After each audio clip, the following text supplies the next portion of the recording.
Good morning, everyone. So, are you ready for today's class? In today's class, we will revise this chapter, A Tale of Two Birds. Let's start this chapter. In this chapter, a mother bird lives on a tall, shady tree with her two young ones. Okay, so this story revolves around the life of two birds, how they grow up, and with which circumstances they have to face. Okay, let's start the chapter. There once lived a bird and her two newborn babies in a forest. They had a nest in a tall shady tree, and there the mother bird took care of her little ones day and night.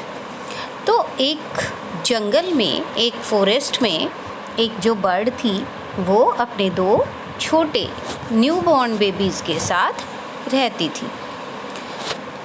उनका जो घोंसला था, उनका जो nest था, वो एक लंबे से बहुत ऊंचे लंबे शैडी ट्री छायादार पेड़ पर था. और जो मदर बर्ड थी वो अपने बच्चों की दिन रात, डे एंड नाइट, दिन रात उनकी देखभाल किया करती थी. So one day there was a big storm.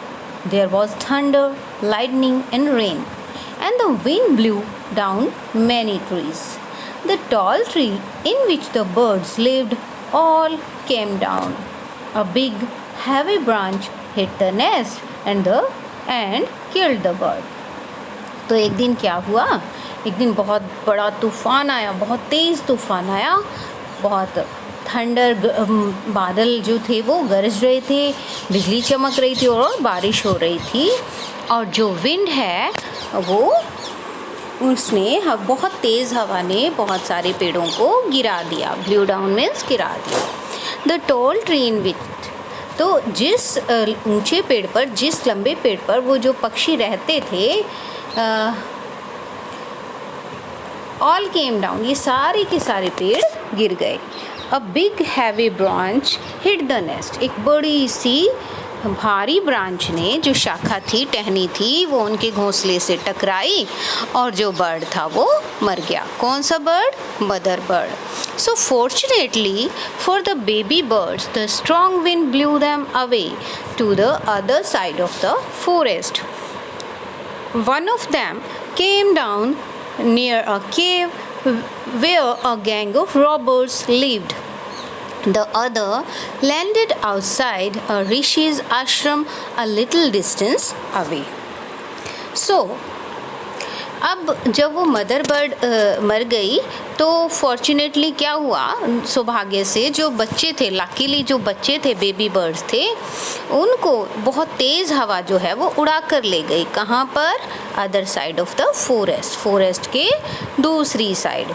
जिसमें से एक पक्षी तो एक केव के पास पहुँच गया. और वो केव के पास क्या था? एक गुफा थी और वहाँ पर एक रॉबर्स का गैंग रहता था. तो एक बर्ड तो वहाँ पर जाके गिर गया और जो दूसरा बर्ड था वो उस पहले वाले केव से थोड़ी ही दूर पर एक ऋषि के आश्रम के पास जाकर गिर गया. Okay, so clear? This is the first page. Now we move to second page. Okay, yes. So days passed and the baby birds become big birds. One day the king of the country came to the forest to hunt. He saw a deer and rode after it. It ran deep into the forest followed by the king. Soon the king lost his way and didn't know where he was. तो धीरे धीरे दिन बीतते गए और जो baby birds थे वो बड़े हो गए. एक दिन जो उस देश का राजा था वो जंगल में आया. किस लिए आया? वो शिकार करने के लिए. ठीक है, तो उसने एक डियर को देखा, हिरन को देखा और वो उसके पीछे चल पड़ा.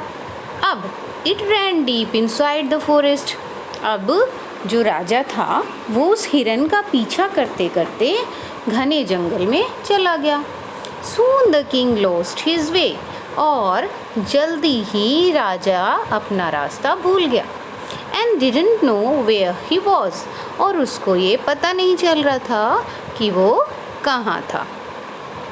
In next paragraph, he rode on a long time till he came to the other side of the forest. Very tired by now, he got off his horse and sat down under a tree and stood near a cave. Suddenly, he heard a voice cry out, "Quick, hurry up, there's someone under the tree. Come and take his jewels and his horse.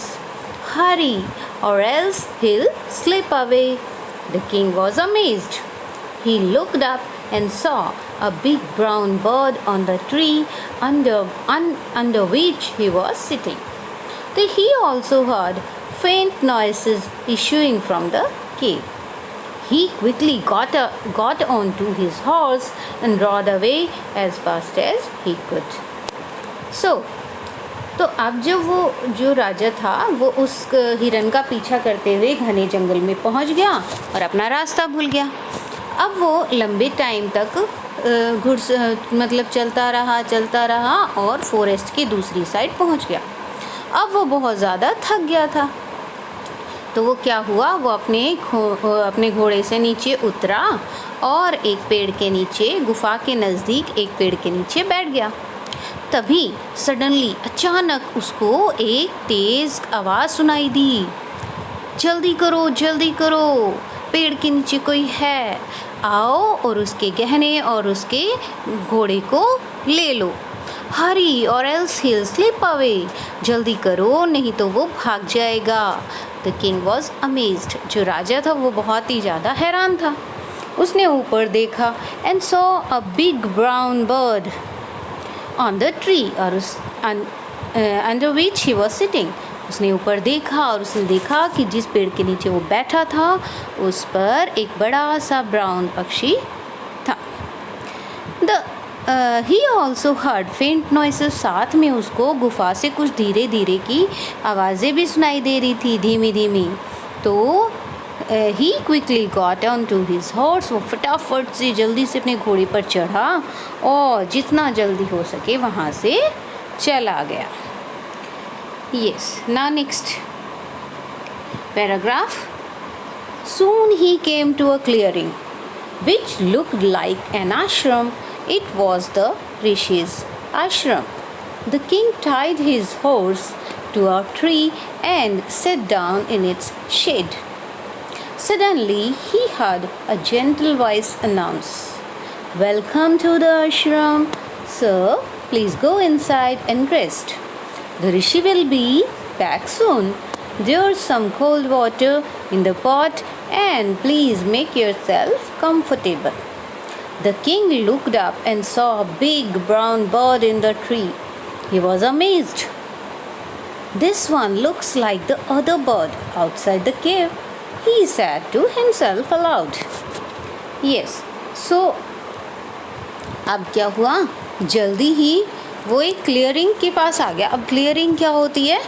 Clearing होती है जंगल में अगर कहीं से पेड़ वगैरह काट कर कुछ जगह साफ़ की गई है तो उस एरिया को कहा जाता है क्लियरिंग। तो ये क्लियरिंग वहाँ पहुँच गया वो, और वो उसको आश्रम के जैसा दिखा। ये तो सच में ऋषि का आश्रम था। उसने क्या किया, राजा ने अपने घोड़े को एक पेड़ के साथ बांध दिया और खुद छाया में बैठ गया। अचानक उसको एक जेंटल वॉइस सुनाई दी, बहुत ही पोलाइट सी, बहुत ही प्यारी सी आवाज़ उसको सुनी कि आश्रम में आपका स्वागत है श्रीमान, प्लीज़ अंदर आइए और आराम करिए। ऋषि जो है वो जल्दी ही आ जाएंगे। अंदर पोट में कुछ ठंडा पानी है, आप अपने आप को बिल्कुल मतलब कंफर्टेबल फील करिए। द किंग लुक्ड अप, अब राजा ने फिर से ऊपर देखा और उसको पेड़ पर फिर से एक बड़ा सा ब्राउन बर्ड दिखा। वो बहुत ही हैरान था। ही वॉज अमेज्ड, बहुत ज़्यादा हैरान था।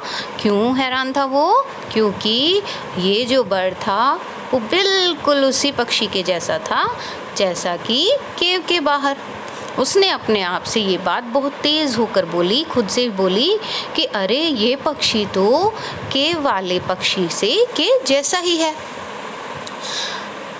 तो next paragraph, you right sir, answered the bird, he is my brother but he has made friends with robbers. He now talks as they do. He doesn't talk to me anymore. Just then the rishi entered the ashram. तो अब जब पक्षी ने उस राजा की बात सुनी तो उसने कहा कि आप बिल्कुल सही कह रहे हैं श्रीमान, वह मेरा भाई है और उसने रोबर्स को अपना दोस्त बना लिया है, इसलिए वो उन्हीं के जैसी बातें करता है, वो मुझसे बोलता भी नहीं है। जस्ट देन, उसी समय ऋषि ने अंदर प्रवेश किया। Now next page.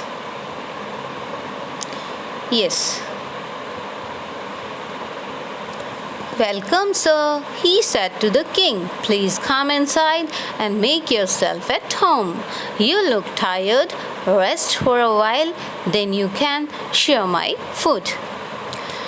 अब ऋषि ने किंग को कहा कि श्रीमान आपका स्वागत है, प्लीज़ अंदर आइए और अपने आप को अपना ही घर समझिए। Make your self at home, ऐसा समझिए कि आपका ही घर है। आप बहुत थके हुए लग रहे हैं, थोड़ी देर रेस्ट कीजिए और उसके बाद मेरे साथ फूड शेयर कीजिए। मेरा फूड यानी शेयर कर सकते हैं आप। Then the king told the rishi the story of the two birds and how each has behaved so differently, though they looked so alike. The forest is full of surprises, he said. अब जो राजा था उसने ऋषि को दो पक्षियों की कहानी सुनाई कि वो कैसे एक दूसरे से के जैसे दिखाई तो दे रहे थे पर उनका बिहेवियर एक दूसरे से बिल्कुल डिफरेंट था।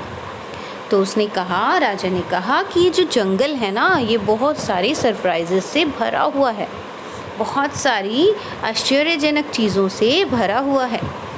The Holi man smiled.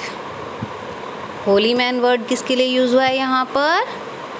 ये होली मैन वर्ड किसके लिए यूज़ हुआ है? ऋषि के लिए। यानी होली मैन हम किसको कहते हैं? जो बिल्कुल ही पवित्र आत्मा कह लीजिए, जो बहुत ही अच्छा इंसान होता है, साधु जो हर चीज़ों से आसपास के सभी मतलब सोसाइटी से अलग रहते हैं, दीन दुनिया की मतलब भलाई में लगे रहते हैं, तो वो है होली मैन। तो the Holi man smiled and sad, तो वो ऋषि मुस्कुराया और कहा, after all one is known by the company one keeps, that bird has always heard the talk of robbers. He imitates them and talks about robbing people. This one has repeated what he has always heard. He welcomes people to the ashram. Now come inside and rest. I'll tell you more about this place and these birds. तो अब ऋषि मुस्कुराए और उन्होंने राजा से कहा कि आखिरकार हर इंसान अपनी कंपनी से जाना जाता है। What is the meaning of company? It means हम जिस संगति में रहते हैं, हमारी जैसे दोस्त होते हैं, तो अपने उस संगति से ही इंसान जाना जाता है। अगर वो किसी अच्छे फ्रेंड सर्कल में रहता है तो वो बहुत अच्छा बन जाता है, लेकिन अगर उसके दोस्त जो हैं वो शरारती, नॉटी और मतलब अगर उसकी कंपनी अच्छी नहीं है तो वो भी वैसा ही हो जाता है। That bird has always heard, तो उस पक्षी ने हमेशा रॉबर्स की बातों को सुना है, तो वह उन्हीं की नकल करता है। इमिटेट्स मीन्स उनको कॉपी करता है, उनकी नकल करता है और लोगों के मतलब वही रॉबिंग की ही बातें करता है, लूटने की लोगों को। लेकिन ये जो पक्षी है ये हमेशा उन्हीं बातों को रिपीट करता है जो इसने हमेशा सुनी। वो लोगों की आश्रम में लोगों को वेलकम करता है, स्वागत करता है। Now come inside and rest, और कहता है कि अब आप अंदर आइए और आराम करिए। I will tell you more, तो इस तरह से ऋषि कहते हैं कि आप आ जाइए, अंदर आइए, रेस्ट कीजिए, और मैं आपको इस जगह और इन पक्षियों के बारे में और भी बताऊंगा। So we had completed our chapter now, and you will also read it again, and if you have any doubt, any problem, then you can ask to me. Okay, thank you. Bye bye.